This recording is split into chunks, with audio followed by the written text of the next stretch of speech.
नमस्कार, जी मीडिया के digital platform पर आप सभी का स्वागत है। मैं हूं आपके साथ दिव्या तिवारी। 1 फरवरी को देश का बजट पेश होने जा रहा है।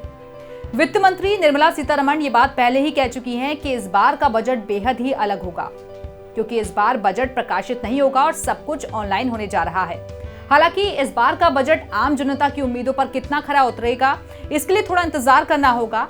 लेकिन अगर आपको बजट को आसान भाषा में समझना है तो उसके लिए उन वर्ड्स का, उन शब्दों का जानना बेहद जरूरी है जिनका इस्तेमाल बजट भाषण में अक्सर किया जाता है। तो आज ऐसे ही वर्ड्स हम आपको बताने जा रहे हैं। तो सबसे पहले बजट भाषण जिसको पढ़ा जाएगा संसद के भीतर, आखिरकार ये बजट होता क्या है, तो सबसे पहले इसको जान लीजिए। एक वित्तीय वर्ष में सरकार कितनी कमाई करेगी और उसका कहां-कहां कितना खर्च होगा, इस बात की पूरी जानकारी मुहैया कराने को बजट कहा जाता है। बजट की घोषणा के दौरान ही सरकार तमाम योजनाओं की भी घोषणा करती है, क्योंकि योजनाओं को चलाने में भी सरकार का पैसा खर्च होता है। वहीं टैक्स समेत तमाम तरह की राहतों की घोषणा भी बजट में की जाती है। अब बजट भाषण में अक्सर आपने एक वर्ड सुना होगा कि आखिरकार अलग अलग तरीके के बजट कौन से होते हैं, तो वो भी आपको बता देते हैं कि कितने तरीके के आखिरकार बजट होते हैं। तो बजट मुख्य रूप से 3 तरह के होते हैं। बैलेंस बजट में सरकार की कमाई और खर्च बराबर होता है। एक वर्ड आपने सुना होगा, सरप्लस बजट। सरप्लस बजट में सरकार की कमाई खर्च से ज्यादा होती है।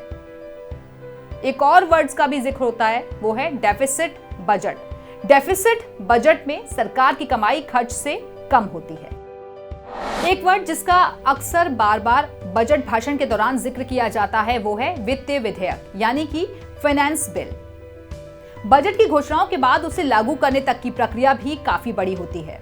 यूनियन बजट को पेश करने के तुरंत बाद जो बिल पास किया जाता है उसे वित्तीय विधेयक यानी कि फाइनेंस बिल कहते हैं।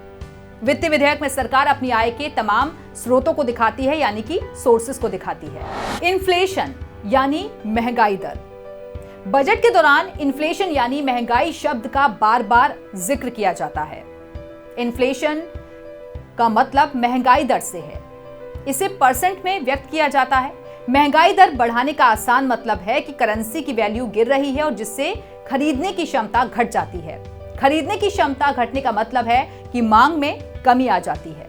तो इसे कहते हैं इन्फ्लेशन यानी कि महंगाई दर। फिस्कल पॉलिसी यानी कि राजकोषीय नीति। सरकार किस तरह खर्च करेगी और टैक्स सिस्टम क्या होगा, ये उसका ब्लूप्रिंट होता है। सरकार फिस्कल पॉलिसी तैयार करती है और रिजर्व बैंक मॉनिटरी पॉलिसी तैयार करता है। इस पॉलिसी के तहत सरकार महंगाई दर, बेरोजगारी दर और मौद्रिक नीति को लेकर फैसला करती है।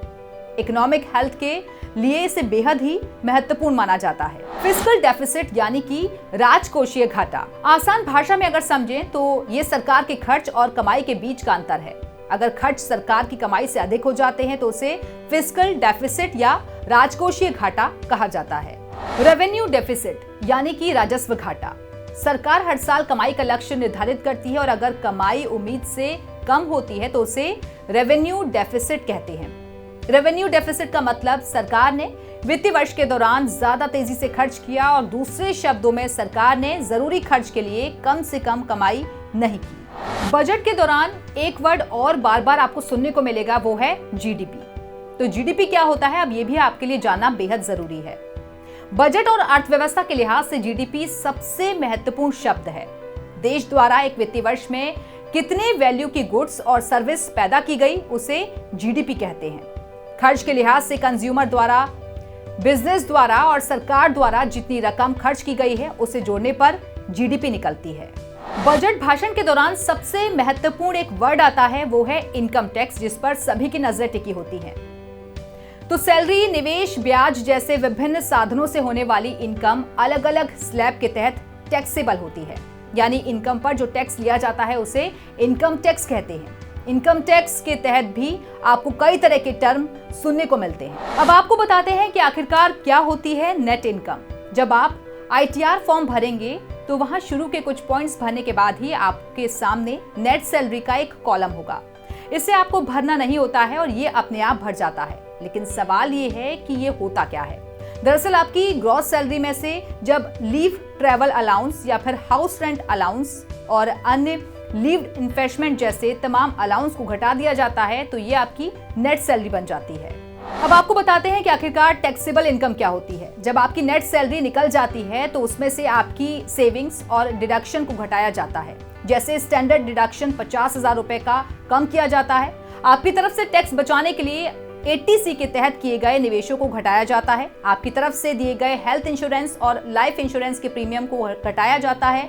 किसी तरह के मेडिकल खर्च को आप दिखाते हैं तो उसे भी घटाया जाता है। साथ ही इसमें किसी प्रॉपर्टी से हुई कमाई या फिर किसी अन्य सोर्स से जुड़े आमदनी को भी जोड़ा जाता है।